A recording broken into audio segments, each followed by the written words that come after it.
Hey guys, how's it going? Doulos here. Got the Glock 27 on the table with a couple extra mags. Recently got a Glock 43 for my wife and decided to get some of these HYVE mag extensions.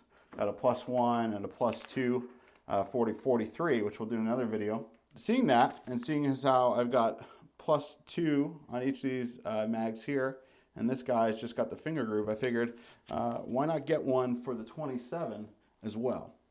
So today we're going to do a super easy install of this HYVE +1 mag extension for the Glock 27. Actually fits the G19, G23, the 26, the 27, 33, and 36. So let's just get this out of the way. Give us some room to work here. And let's empty the magazine. So you can see you have 9 rounds in the factory magazine. And this little finger extension is good to give the extra grip on the bottom. But as you can see, there's room to add more rounds. So all I'm going to do here is, actually this finger grip is not a stock finger grip, it's a pierce grip as well. What you need to do is just push down on this hole to push the spring assembly up, and then we can slide this forward. Sometimes it takes a little bit of effort here. There we go. Use this, I push it in, and then I pry on that to get some leverage. And just make sure you've got your hand over the bottom because that is under spring tension. So let's take the new HYVE extended base plate. We'll open it up. They have a bunch of different colors, but I went for the green. It sort of matches the holster, and I'm an OD green fanboy, although this is a little glossy. I might see if I can get this HYVE logo off here. Nothing against them, but I'm just prefer the cleaner look. But let's get it installed today. No stickers or anything cool from these guys. They give you the instructions, pretty simple. Same thing we're going to do today. They do put a disclaimer on everything. You know, it's your responsibility to follow local laws. I mean, obviously California and New York, you can only have certain amount of rounds in the magazine. So make sure you're paying attention to those laws if you do this. We just take the included Allen key. Make sure you guys can see this. Just going to screw off the back. Just did that easy. Now, so they do want you to use the factory insert. So that's there. So it looks like I skipped a step. I'm glad I'm looking at this. They want you to take a sharp knife and remove the ears off here, off the magazine, so that it can slide through here. Obviously that's going to prevent it from going any further than that. I was wondering about that. So let's do that. All right, so I've got this X-Acto knife here. Obviously you want to be careful. I'm going to see if this is sharp enough to do it. Yep, I think so. This is an older blade too, so it would be helpful to have a better blade. There we go. So I'm going to cut it down this side, and I'm going to come back on the other axis. There we go. Get a little piece off there. See if we can clean a little bit of that out.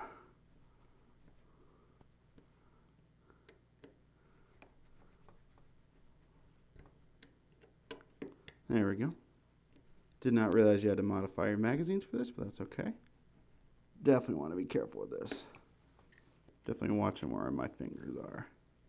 There we go. I think if you had a little bit sharper blade on hand than I do, you'd be in better shape. All right. I think we're good. That side's cleaned up pretty good too. Let's just do a test fit. Yep. Oh yeah, that goes right on. Okay. Let's get factory spring follower back in. Let's see.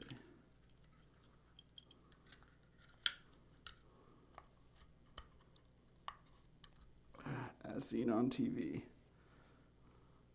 Definitely going to shorten this process up for the video. There we go. All right. See, that spring gets all the way in there or not. See, the spring is stuck on the bottom there, so I got to make sure it's in there. There we go. There we go. Oh, but look at that. It popped the follower out. I wonder if we can do it this way. Let's try it this way.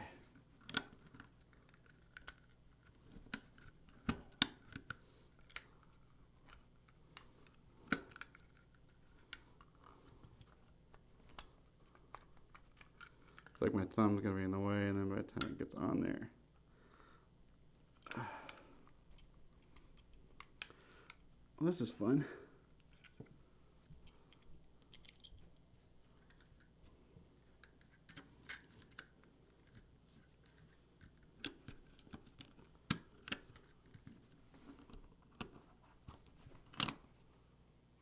Like in there? It's in there. That's the way to do it, guys.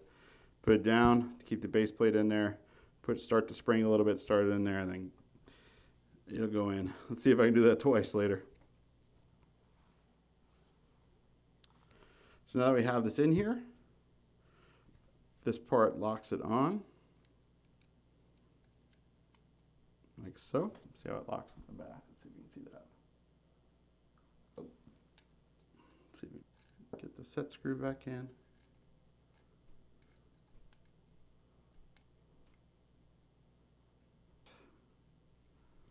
All right. That's how it looks.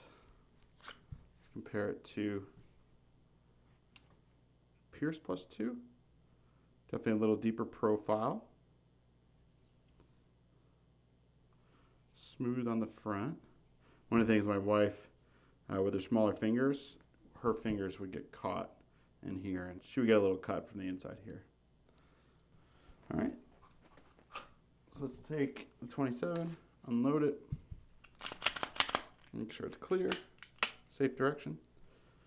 Magazine is empty. Let's see how it looks. Nice, and it has the nice profile. Fits in with the Gen 4.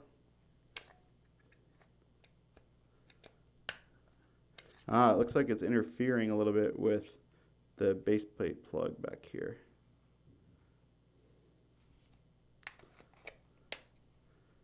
It works, but I definitely feel some resistance back there, like hits and then it pushes forward to lock in. So let's remove this and see what that's like. So I was able to get the grip frame plug out of there. Just pried it out gently with a screwdriver, although if you have a softer tool, if you're worried about marring it, but it was fine. Let's see how this fits now. Oh yeah. Huh.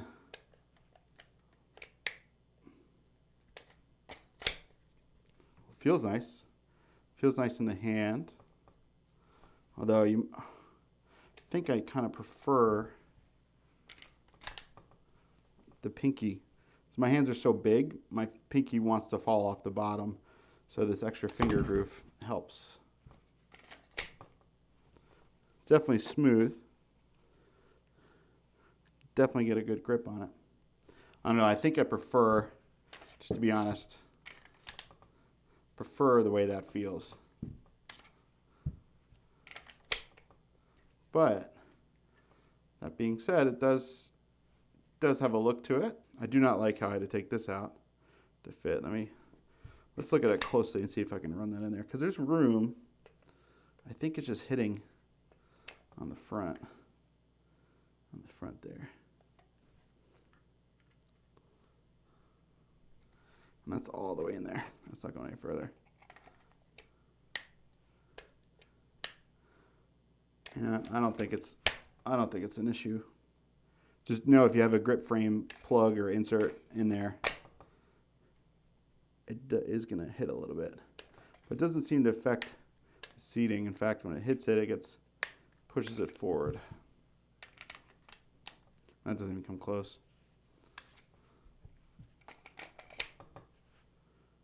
After closer inspection, I'm not really stoked on the fitment, especially at this price point, around $30 plus shipping. I'm no machinist by any means, but with modern production techniques, you'd think one could do a few more iterations to get this just perfect. I bought this one despite the obvious branding because it looked like it was the cleanest and well made. There were no extra cuts, seemed to be a nice shape.